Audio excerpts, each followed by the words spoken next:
मंडळी, अमेरिकेचे राष्ट्राध्यक्ष डोनाल्ड ट्रम्प यांनी भारतासह अनेक देशांवर रेसिप्रोकल टॅरिफची घोषणा केली आहे. अमेरिकेनं भारतावर सर्वाधिक 50% टॅरिफ लावलेला आहे. टॅरिफ म्हणजे एखाद्या देशातून आयात करणाऱ्या वस्तूंवर लावलेलं शुल्क.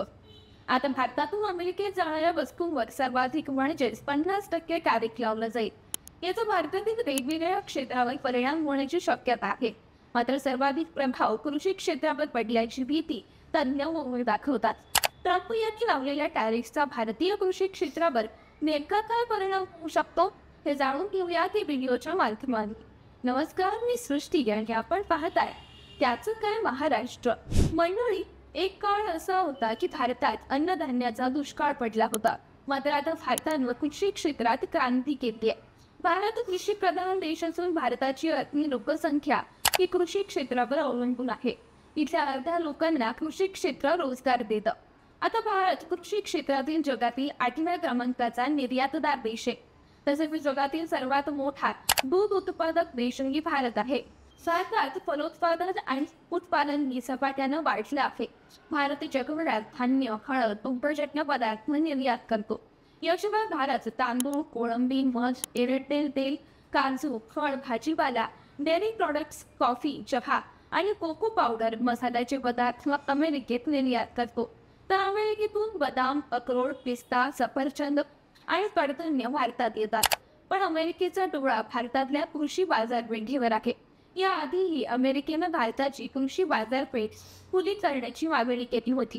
त्यामुळे आता अमेरिकेनं लादलेल्या टॅरिफमुळे भारतीय कृषी क्षेत्रावर याचा परिणाम होण्याची शक्यता असल्याचं तज्ञ सांगतात. दिल्लीतील think tank global trade research इनिशिएटिव्हनुसार भारतातील अमेरिकन कृषी उत्पादनांवर लादलेला सरासरी टॅरिफ 37.7% आहे. तर तो अमेरिकेमध्ये भारतीय कृषी उत्पादनांवर 5.3% होता. पण आता अमेरिकेनं टॅरिफ वाढवला आहे. याचा भारतीय कृषी क्षेत्रावर, इथल्या शेतकऱ्यांवर नेमका कसा परिणाम होऊ शकतो याबद्दल कृषी धोरणांचे अभ्यासक अमिताभ पावडे म्हणतात, जागतिक व्यापार संघटनेच्या नियमांनुसार भारत विकसनशील देश असल्यामुळे भारताला अधिक कर लादता येतो. पण आता डोनाल्ड ट्रम्प यांनी मेक अमेरिका ग्रेट अगेन ही मोहीम हाती घेतली आहे आणि त्या दृष्टीनं त्यांनी हे नवीन तंत्र आखलंय. भारतातून अमेरिकेत निर्यात जास्त होते तर आयात कमी होते.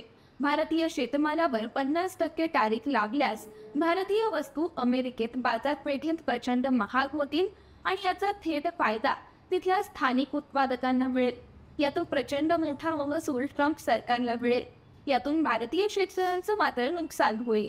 अमेरिकेनं 50% टॅरिफ लावल्यानं भारत बॅकफूटवर गेल्यास आणि अमेरिकेतून येणाऱ्या भारतीय शेतमालावरील कर कमी केल्यास भारतीय बाजारपेठेत अमेरिकन शेतमालाचा सुळसुळाट होईल. तेल, मसाले यांचा भारतीय बाजारपेठेत भडीमार होईल. याचा भारतीय बाजारपेठेवर परिणाम होईल.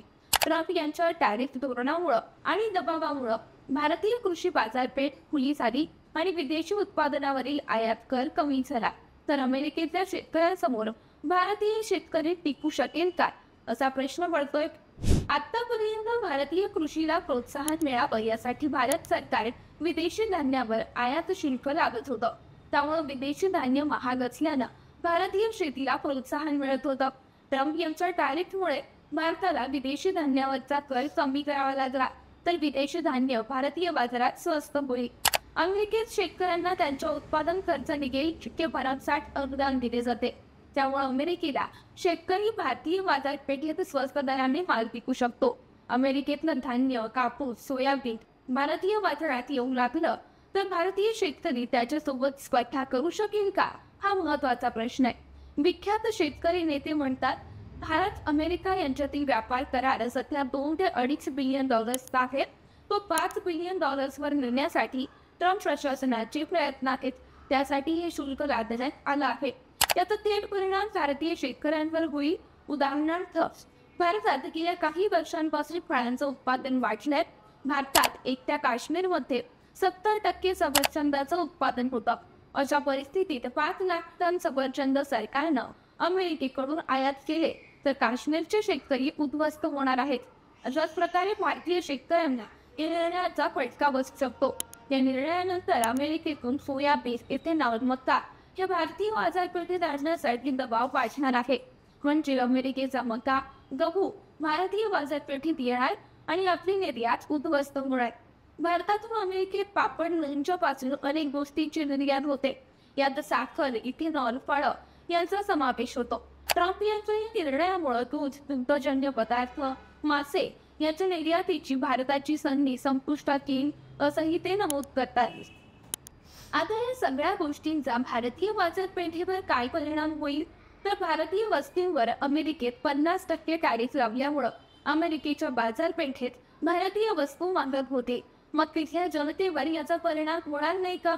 तर तिथल्या जनतेचं उत्पादन चांगलं आहे, ते श्रीमंत आहेत, त्यांची क्रयशक्ती जास्त आहे, त्यामुळं ते या वस्तू घेऊ शकतात. पण महाग आहे म्हणून त्यांनी या वस्तूच घेतल्या नाहीत, तर भारताच्या निर्यातीत घट होईल.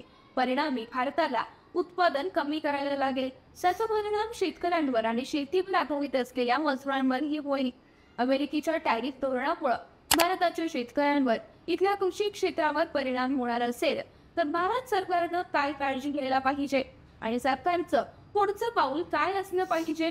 तर आंतरराष्ट्रीय बाजारपेठेत एका उत्पादनासाठी स्पर्धा करणारे अनेक देश असतात. भारतातून आंबा निर्यात होत असेल तर पाकिस्तानमधून पण आंबा निर्यात होतो.